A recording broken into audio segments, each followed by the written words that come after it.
This meeting is being recorded. Got it. Et voilà. And someone is trying to be admitted. Are we on now? Hello, everyone. Good morning.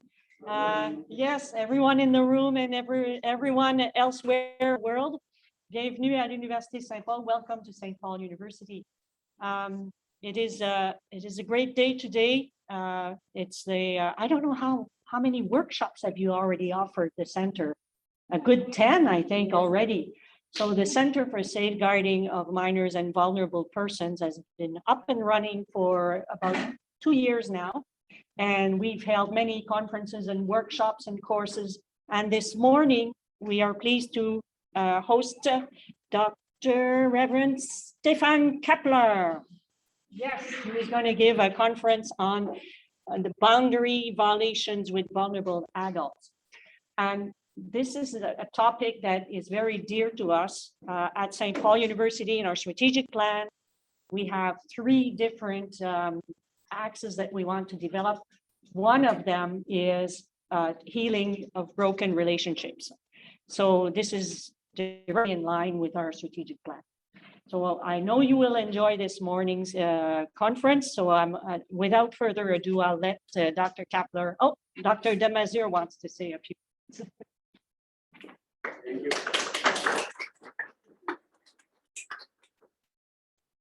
So good morning, I'm Carlene Demazure, and I'm the director of the Center for Safeguarding Minors and Vulnerable Persons. And I want to greet you. We are 100 participants from all over the world. So I greet the persons in Australia, in the United States, in Europe, and of course in Canada. So many are online.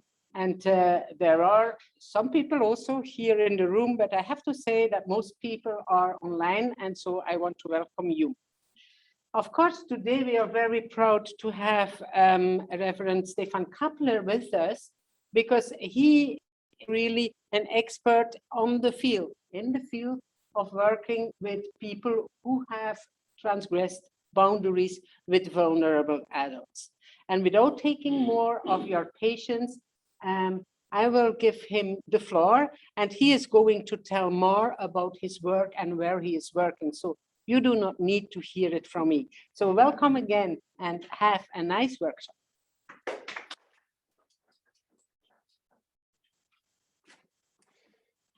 Good morning, everyone. Good morning. Thank you so much for having me. I really appreciate the invitation. Dr. Demazure, thank you for inviting me to this workshop today. The invitation from the Center for Safeguarding Minors and Vulnerable Persons. It's good to be here, and it's good to be here at St. Paul University. I've heard a lot about St. Paul, and unfortunately never made it, so I'm happy I'm actually here on campus today. Also, I have to say, since I've been here for about an hour listening to the fluent English and French conversations, I really do regret that I don't speak French. And that I want to just say right up front, because I always find, especially now that I'm working in Canada, I wished I had paid better attention in high school in Germany, where French was one of the courses that was taught. But, you know, when you don't practice, unfortunately, it goes away pretty quickly. So, but today I'm speaking with you really in my dual role in a way as a Catholic priest and a licensed clinical psychologist. Just a couple of words about my background. So I'm born and raised in Munich, Germany. And and by the way, I also want to say, I'm going to be looking at the room most of the time, not directly at the camera. So it's a hybrid presentation. And so the camera is there, the live persons are here in the room, and then I have the monitor over here. So please know that I'm addressing all of you wherever you are in the world. And I also want to say that because of the hybrid nature of this, it's bound to have a couple of technical glitches, I would say, you know, it's going to happen. But back to my introductory words just for a quick second. So born and raised in Munich, Germany, and then came to the United States to complete my formation and education in theology. I started in Munich at the seminary and then transferred to the Diocese of Oakland, where I was ordained in 1994. So I've been a priest of the Diocese of Oakland, California, for 27 years. And then I was asked to, after I'd gotten my degree in psychology, I was asked by the Southdown Institute to take on the leadership role there. And so I've served as the president and chief psychologist at the Southdown Institute since February of 2019. I have to say, just one quick word, the switch from sunny California to Holland Landing, Ontario was not an easy one, right? Especially because I moved January 1st right? So, and I drove my car thousands of miles across the United States and then to Holland Landing. But obviously what's not to love about Canada, and it's been wonderful to be here. Unfortunately, nobody told me that when I was recruited that I would be leading the Institute through a pandemic. That was a minor detail that was not on anybody's radar screen, right? And so I know all of us, wherever we are here or across Canada, across the United States, or across the globe, it's really a global experience, right? All of us right now. And I think it's important to at least acknowledge that we're all still in the traumatic distress, really, of the COVID-19 pandemic. So I really appreciate you making time today, tuning in, even with all the stressors that are going on, to spend some time together to look at this important topic. My hope for today really is that this is the beginning of a conversation that here at the center is one that is already, going on, obviously, because, the idea of sexual abuse with minors and also with vulnerable adults the conversation is one that is already going on here. But I think we need to shine a light on this particular topic. And that is the hope for today, that our conversations today can begin conversations. And I also would like to ask for all the participants, regardless of where you are tuned in from, please bring your questions. And especially towards the end in our last hour, when we look at what can be done, when we look at preventative work, all suggestions, all comments really are welcome, because we need to collaborate, right? And use common wisdom to approach this topic. All right, so then a couple of acknowledgements here. I think it is important to say, see if I can, yes. So just a couple of acknowledgements on my part. I think it is important to state that, speaking about the issue of clergy sexual abuse in general, that may be a very painful and hurtful topic, and especially if we have victim survivors who are watching today, who are participating today, just being a part of this conversation and hearing us speak about the topic may be triggering.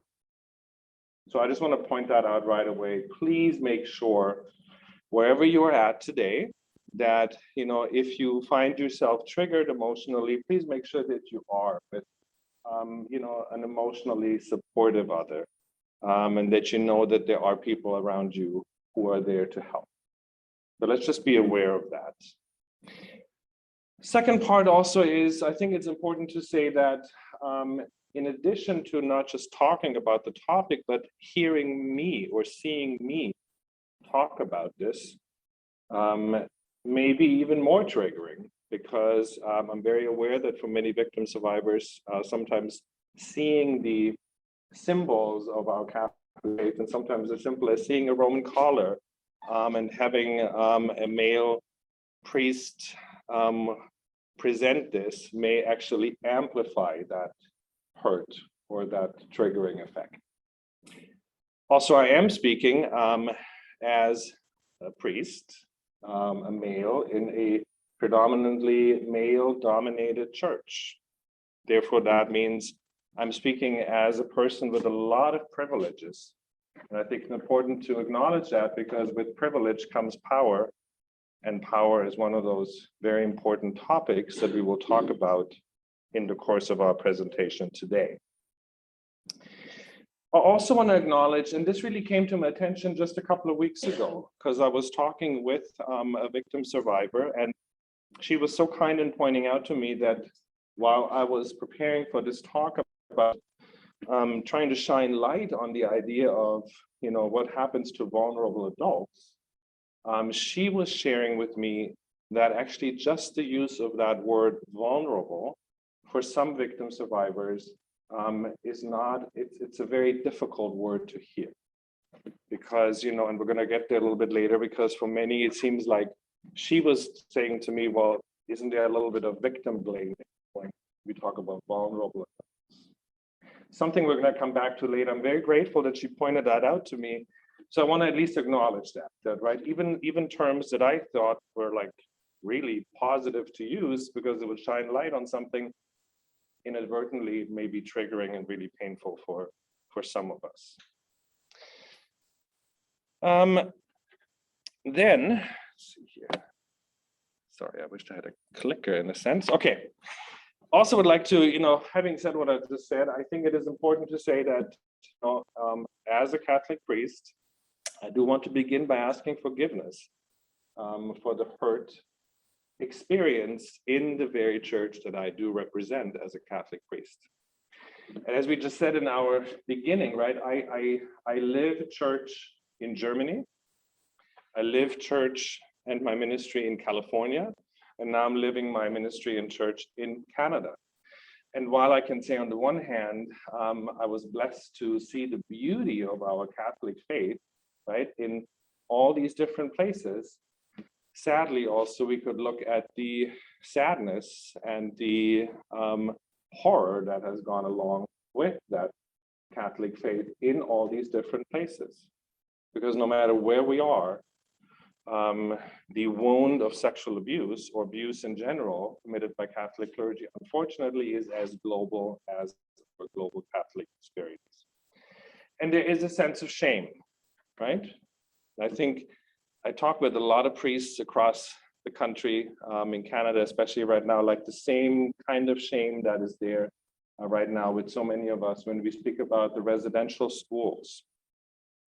And I think, it's important to acknowledge that that shame is there. And as always, we can either allow shame to paralyze us, or we can allow shame to fuel, hopefully, action.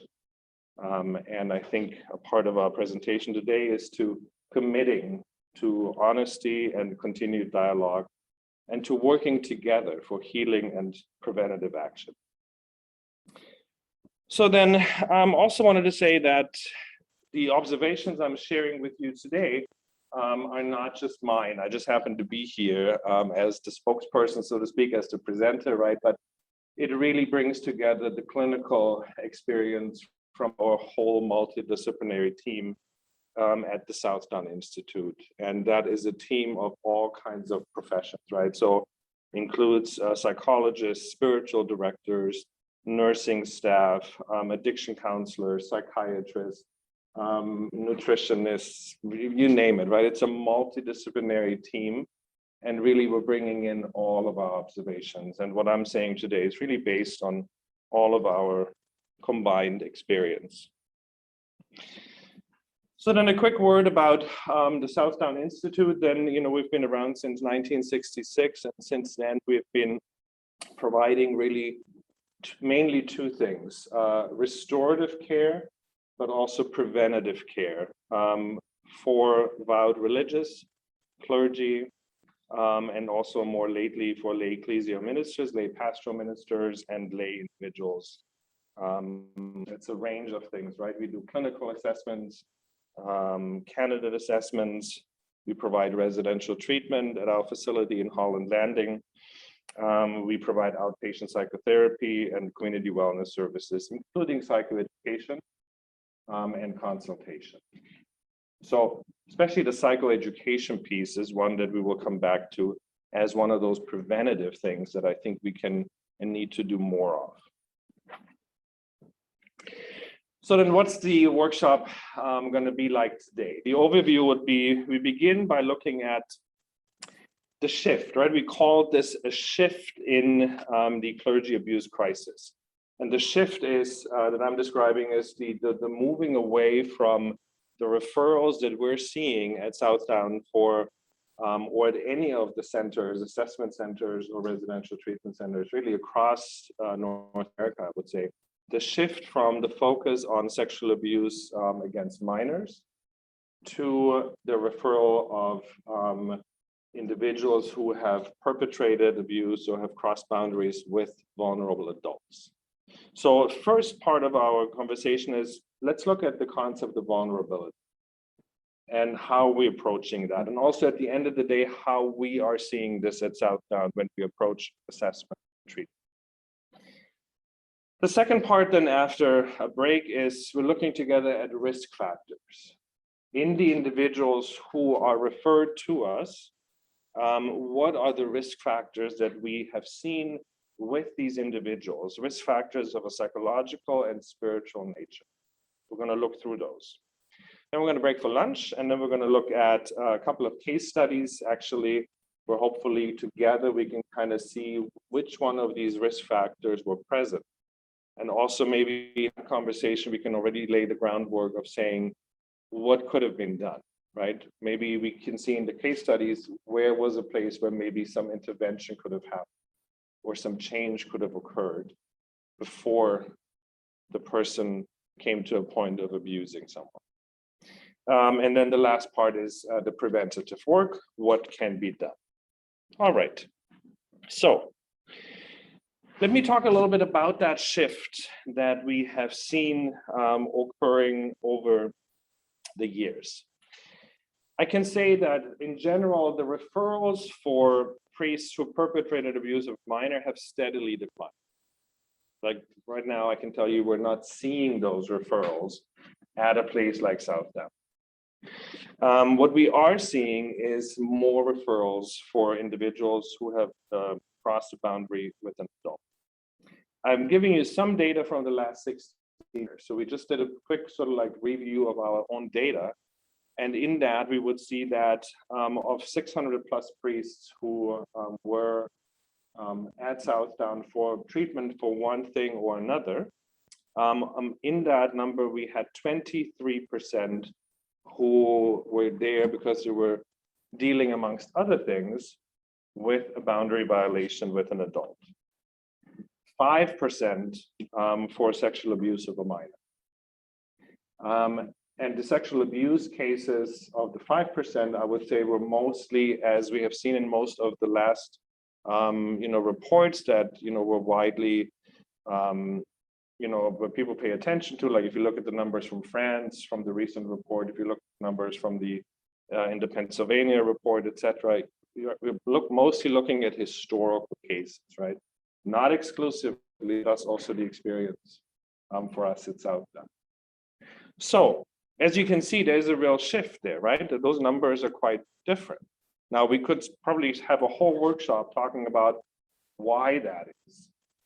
And I'm not going to even venture there, but I think, the fact that the church, and I hate to say this, but not so much because of our own doing, but because of the pressure, right, through the media and the public pressure globally, I think it really moved us as a church to develop protocols, to develop safeguarding guidelines, to really shine a light on it. And I think right now that probably has really helped move the needle, right?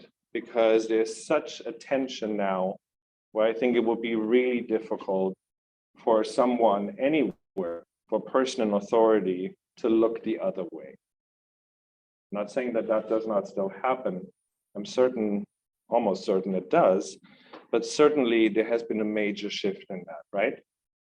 So let's look at a couple of more details then. I think it's also important for people to know that when priests and religious are referred to Southdown, Most of the time, they're coming for a number of reasons. And so this is just a snapshot, and I'm not sure how well you can see this on your screens because the numbers have got a little small when I cropped that.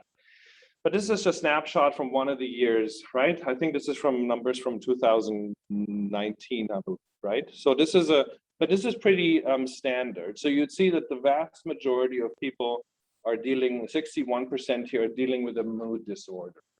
So that's the vast majority of people that come and seek treatment or referred for treatment are referred for depression, feeling run down, maybe burnout, signs of really not being able to function well, right? So a mood disorder is 60% of the time the case.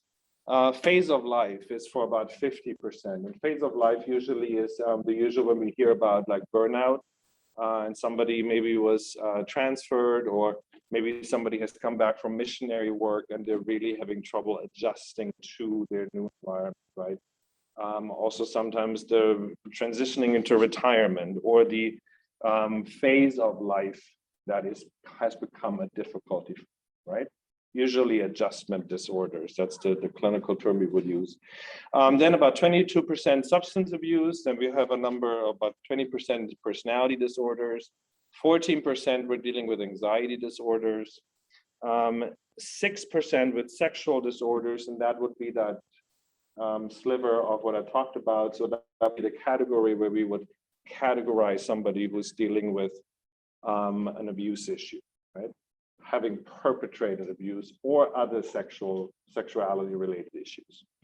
So that's a fairly small sliver there. 4% impulse control, and then 2% reported having been abused as a child themselves. That is a surprisingly low number, I have to admit. I think, I'm not sure if that number should not be higher, but that's what we have from that snapshot from that one year. All right, so then if we look a little bit more at the numbers, so of those priests that have been there for boundary violations with an adult, right? Let's break that down a little bit more because I think that gives us some insight. In that group, we see that 53% of those priests said that they had a boundary violation with an adult in the context of their ministry. And that's going to be an important part of our conversation, right? So more than half of them with an adult in the context of ministry. 28% sexual involvement with a known adult outside of the context of ministry. And then a smaller percent, 10%, sexual involvement with an unknown adult outside of the context of ministry. So we are going to focus in, I think, mostly on those 53%, right? Because I think the biggest factor that we see is the crossing of boundaries with adults who are under the care of a priest. Yes. What should I understand by 10% of priests reported with an unknown adult? What does the word unknown? So unknown means they had no prior contact with the person. So we're talking about an anonymous sexual encounter with an adult outside of the context of ministry. For instance, prostitution? Yes, right. Or anything that was outside of the parish boundaries, right? But the priest in treatment would say, I had sexual activity with an adult, however, an adult that I did not know, right? So that's the 10%. All right, so let's look a little bit at the concept then of vulnerability. And actually, probably this part of the workshop, I think there's more experts in the room here that could talk about the vulnerability, because Carlin, at your center, that's really, what you're looking at, day in, day out. But I'm just bringing together a few different perspectives, right, of what constitutes vulnerability. And I have to say, I want to give a lot of credit here to Sister Nuala Kennett, because Sister Nuala, I think all of you know her. She's really a veteran in this, this area, right, has done so much work leading really the conversation in so many respects. And so she is on a subcommittee, or was on a subcommittee for education, and was helping us with this idea of vulnerability. And so a lot of these ideas are really inspired by her work, and she's working on something to be published soon in that area. But she herself says, right, so she has some very basic things saying, the whole word derives from the Latin root of wound, right? Wound. So she refers to the unhealed wound of clergy sexual abuse in the Catholic Church, as she, has, published about it in many different books. She says that vulnerability is neither exceptional nor optional in our human condition. It's just an inherent part of our condition, right, is to be vulnerable. And she also talks, of course, about the abuse of the pathology in the church, very contrary to the mission of Jesus, because Jesus obviously would point out, the care that is needed in treating the vulnerable. Another person that I wanted to look at is Sister Margaret Farley, ethicist at Yale Divinity School. I think she says beautifully here, the fact that we are in our, that we're embodied spirits, that we are, living in this, physical body, really gives sort of like the glory to our species, right? But also makes us inherently. She also speaks about that our embodiment renders us vulnerable in many different respects, right? To the world, to ourselves, even to God. McKenzie and Rogers and Dodds in a 2013 study, they talk about vulnerability as inherent, contingent, and situational. And what they mean by those three, they're talking about inherent meaning ontological, right? It's an ontological vulnerability that we have as our embodied selves. Contingent is the part where they speak about maybe specific acute or chronic conditions that we may have. So those are things like socioeconomic factors, things of transient nature, right? Like physical condition, health conditions, environmental conditions. And then they speak about a situational vulnerability, and those are sort of like the unique factors of a very personal nature, right? So for example, if you look at us in the room, so many of us here right now or on this call, each one of us has different unique personal factors, right? Who knows about our story of brokenness, our story of hurt or abuse, right? Our story of very personal things that might be going on in our lives, loss of a loved one, who knows, right? So those would be the situational factors that McKenzie talks about. Now, Brown, a sociologist, takes a different turn and actually looks at the more critical perspective of using the word vulnerable. And I think that goes along with what one of the victim survivors had said to me about, be careful when using that word, because Brown would say there's a deficiency orientation that's kind of like embedded in the word, as if something is wrong with that person. So they're saying just be careful of that. Can also be seen by some as a paternalistic and oppressive concept, right? And some people feel like it actually might be used to amplify stigma rather than empower and protect. Now, a great study I came across, again, just a few days ago, because I was listening to a podcast that features the voices of victim survivors. And one of the people that was on the podcast was Dr. Stephan Kappler, I'll say that name correctly, from Australia. And his doctoral dissertation and publication really deals in a very, very substantial manner with the idea of vulnerability.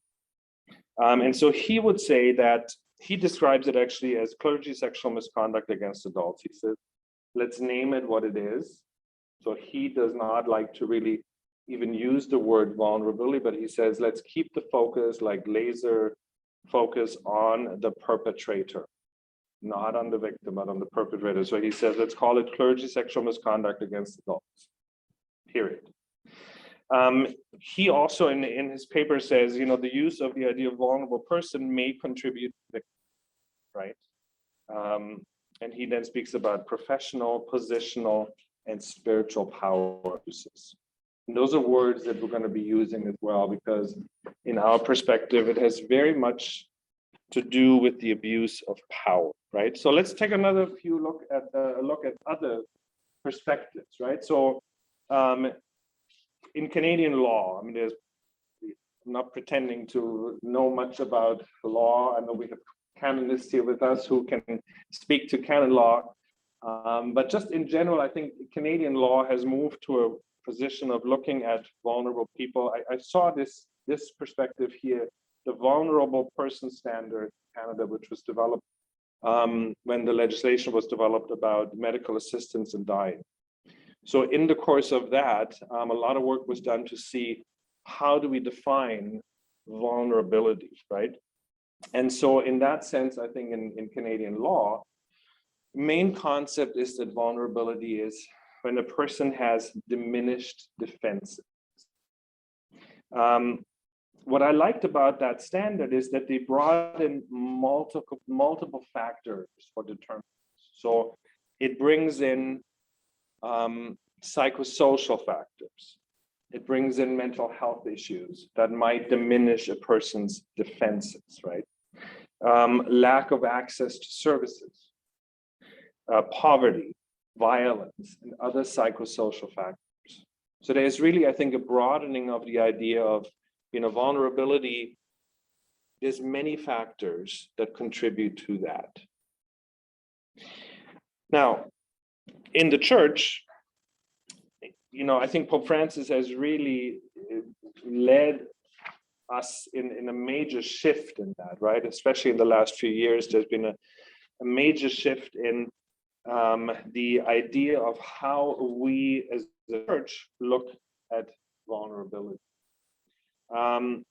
In 2019, the identification of a vulnerable person that came out of the motu proprio that Pope Francis had on the protection of minors and vulnerable adults stated, any person in a state of infirmity, physical or mental deficiency, or deprivation of personal freedom, who in fact even occasionally limits the person's ability to understand or want, or in any case to resist the offense.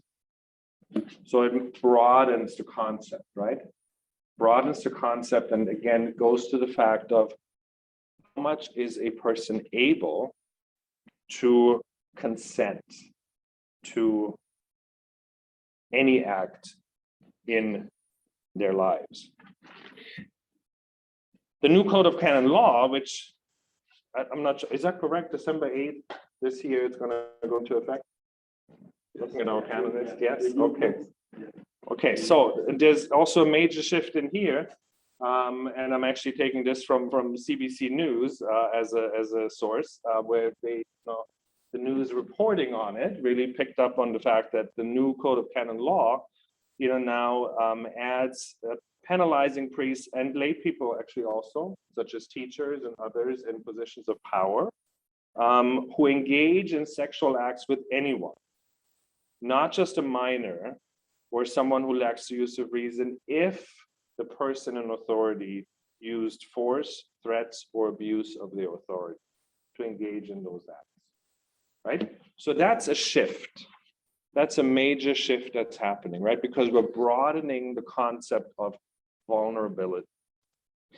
Now, as you know, I'm a licensed psychologist. So, my license to practice here in Ontario is regulated. It's a regulated health professional, right? And so as that, I have a license through the College of Psychologists of Ontario.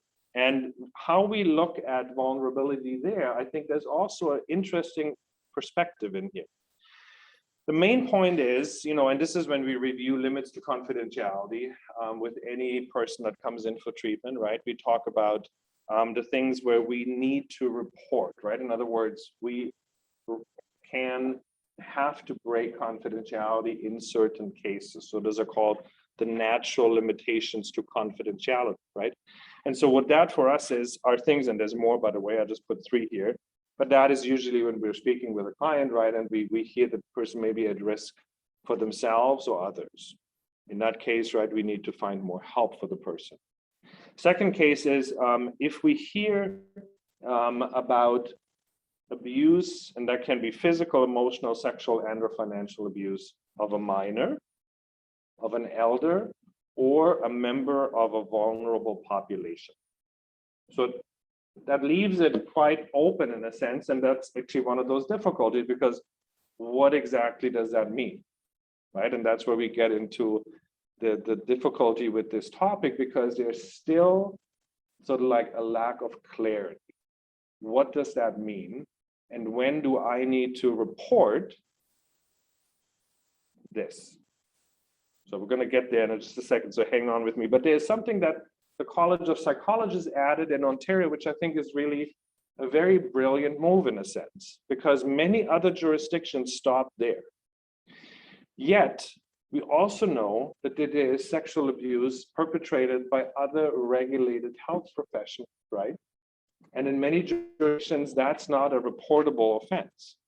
In many other jurisdictions, you then try to work with the client. So for example, if you hear that another psychologist had crossed sexual boundaries, had sexually abused a client. In many jurisdictions, you then have to kind of, in a way, work with the client to try to have them, report that. In Ontario, that was made very clear. You're mandated to report the other regulated health profession, which I think asks a good question, and we're going to get to that later. Priests are not regulated health professionals. One could say priests are not regulated in any way, right? So that's, I think, one of those difficulties, because if a priest fell into that realm of being another regulated health professional, it would add some clarity about, this is something that needs to be reported. So more from the College of Psychologists, because I like how there the clarity really is made into the power imbalance that is at the core of vulnerability, right? So the College of Psychologists would say there's always a power imbalance, always, between a client and a healthcare practitioner. Consequently, it is impossible for a client to give meaningful consent to any sexual involvement in the context of a professional relationship. It simply isn't possible because of the power imbalance, right? The clinician, therefore, always has the fiduciary duty to act in the best interest of the client. And therefore, it's the clinician always who's ultimately responsible for managing boundaries and is accountable should violations occur, right? So it places it very squarely with the psychologist or the clinician, the health professional. Given the power imbalance inherent in that relationship, it's sometimes very clear that clients might find it very difficult to negotiate boundaries, right?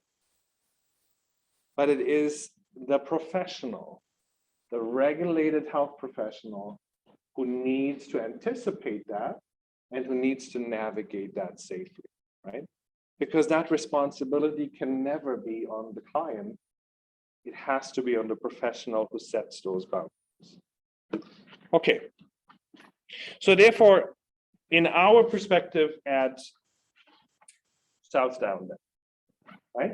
So we've kind of gone through different perspectives about vulnerability, and there's probably way more ways of looking at this, right? This is just sort of like a bit of a introduction to different looking at vulnerability. I would like to share with you what we at Southdown see as the concept of vulnerability. So when we are assessing someone, what are the criteria that we're looking at? When we are speaking or dealing with priests or others that are referred to us, this is how we look at what makes a vulnerable, right? So first one is a pretty clear concept that sort of like comes from more of the general perspective, right? That's also right now, for example, the one that's in the College of Ontario saying, you know, diminished capacity. So an adult of diminished capacity consent, usually due to age, illness, or disability. That's the first, but it cannot stop, right? Because that's way too limited. So therefore, we also say it is any adult in crisis who comes seeking pastoral, spiritual, or emotional support. So any person that finds themselves in one of those personal, you know, crisis situations, if they come seeking help, if they come seeking support, that naturally puts the person at a personal power imbalance. So therefore, we would say that person would clearly also be a vulnerable adult. Any adult who relies upon another person for emotional, psychological, physical, or spiritual care or support. Now, this is a definition that also goes with other health providers, right?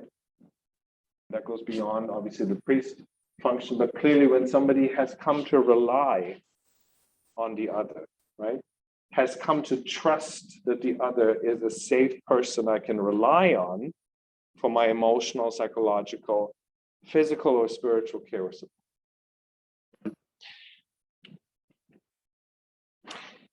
We also then would say, and this is something really important, and we're going to hear this throughout the day, any adult in a context of positional power imbalance, who, because of that positional power imbalance, is unable to give free, informed consent. So at the beginning of each therapy session, for example, right, before anything ever happens in psychotherapy, we talk with our clients about informed consent. And that has really changed in the field, by the way, right? Because before, many times it was sort of like, oh, did you have them fill out the form, the informed consent form? Sure, yeah, it's done. No, that's no longer like that, right? Because now it's much more recognized that it has to be a process. Informed consent needs to be that. It needs to be informed consent. The person can't be rushed into something. The person can't be like, you know, here, sign this and, you know, you're okay. I mean, it brings me back to 10 years ago, and I was in beautiful Tuscany and vacationing with my family. And unfortunately, I was having how do you say that? I needed emergency appendectomy, and all of a sudden, quaint rural Tuscany, you know, looking for a hospital that can do that was not also so quaint all of a sudden. But I remember sitting there, speaking no Italian. The old thing really tells you, oh, don't worry about it. Everybody speaks English. Not at that hospital. So I was so happy when there was a doctor who showed up who was from the very northern part of Italy who spoke German. So then he could somehow explain this is what's going to be done, right? Otherwise, my consent would not have been informed. It would have been just sign here, right? And that's it. So now we understand we need to really spend time about informed consent. And we also understand now that it needs to be a process that needs to be repeated. So in any good psychotherapy now, right, you would repeat that process. You can't just say, well, we did that like 4 months ago when you started. The idea is, you know, let's revisit.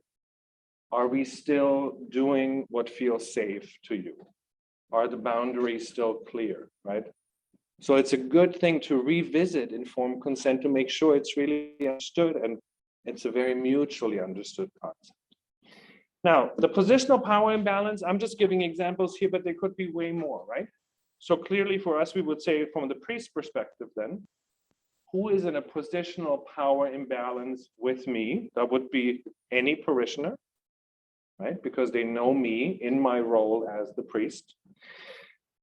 Staff members, because if I'm the pastor or the priest and one of the priests in the parish, the staff members are, under my supervision.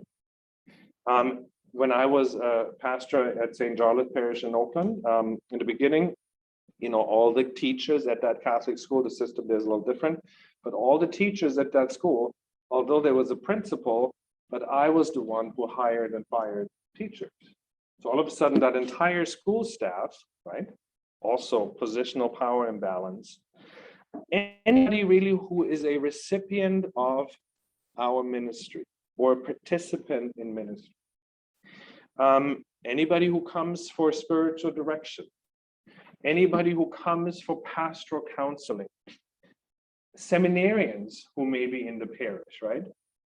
And let's say sometimes we have the case where maybe we have, a late vocation, maybe a newly ordained priest who is 26 years old, and yet the seminarian who is there assigned to the parish, maybe a late vocation, is maybe 20 years older than the newly ordained priest.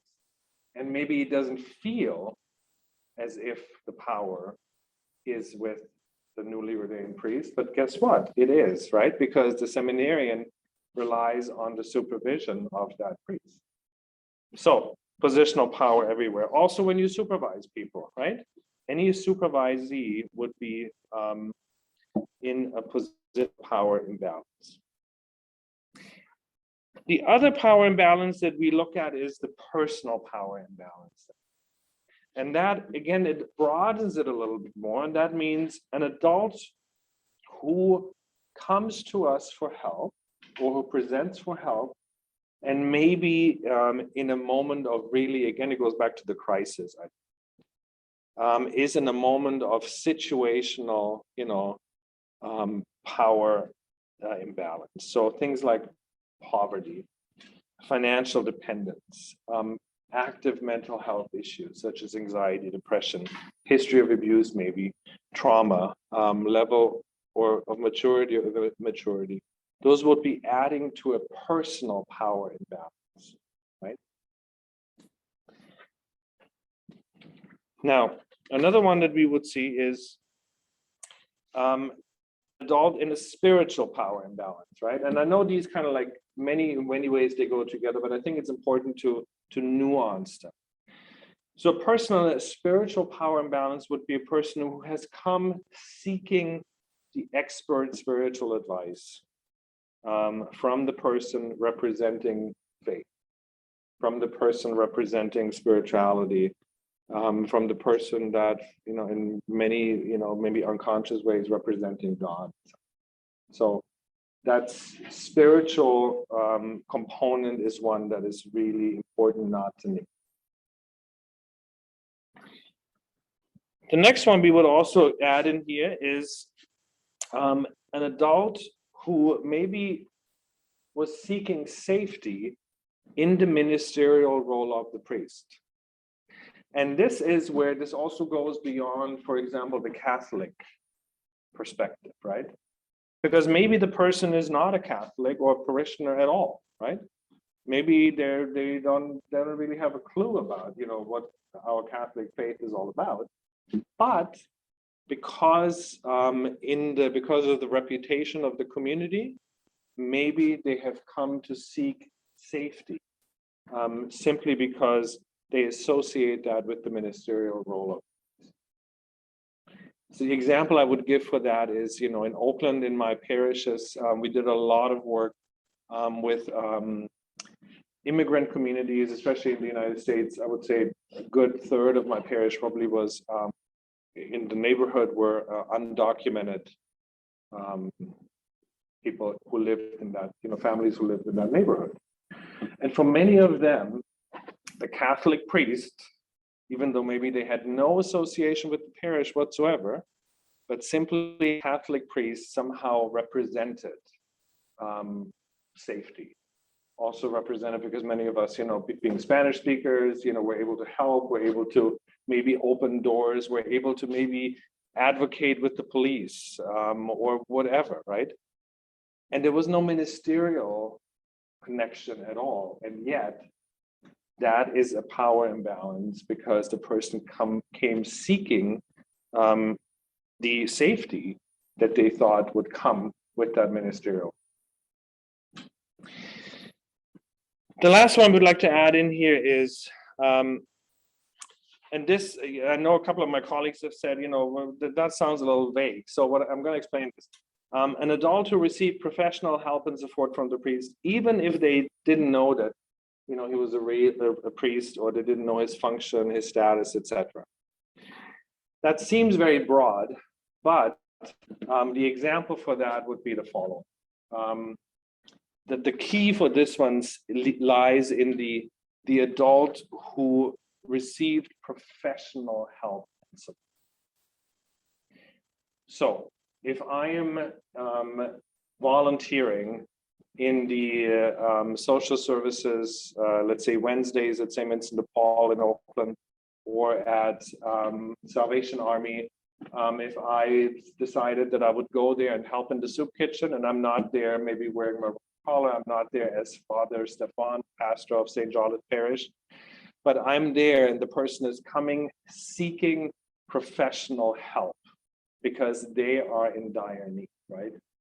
So the position from the beginning is one of seeking professional help from the expert. And I would like to say, if that expert, although not in the role of priest at that moment, I would say the priest can and should be held to a higher standard, because priests should know that if a person comes to you seeking professional help, that's one of those power imbalances.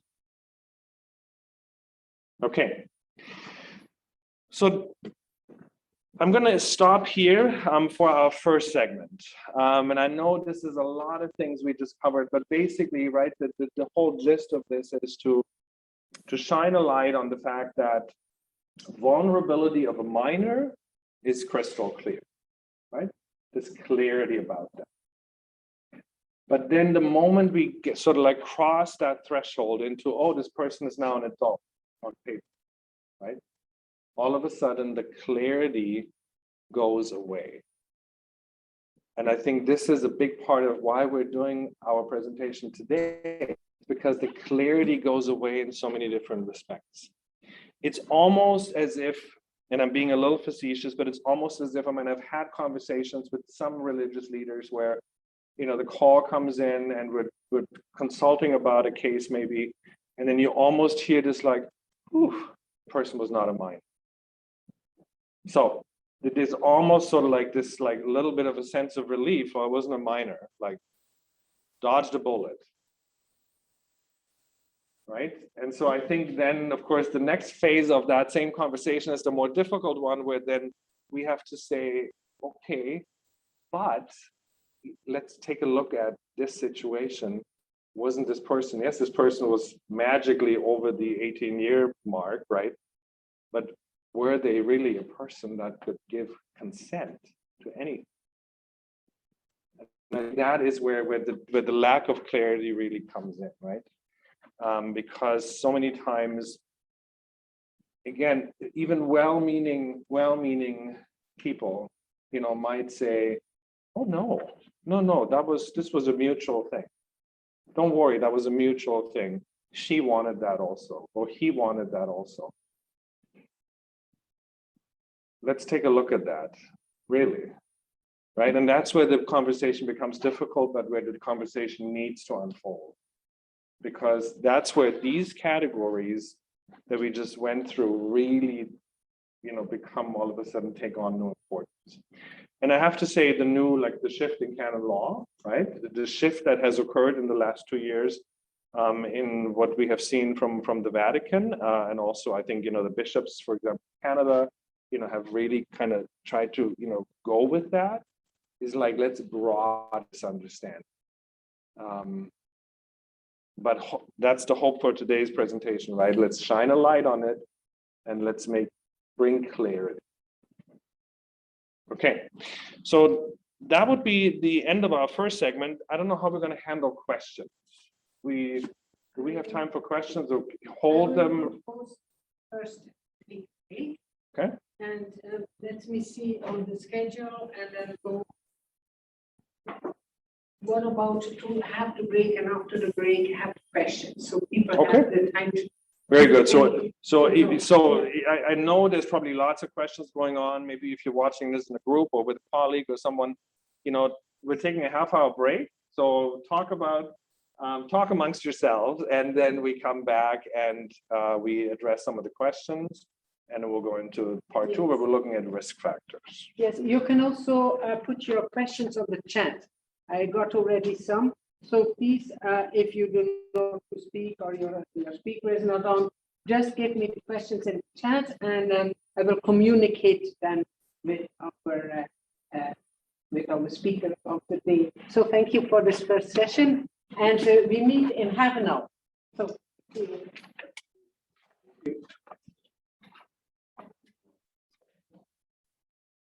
I just want to stop. Mute something or stop the recording or? Yes.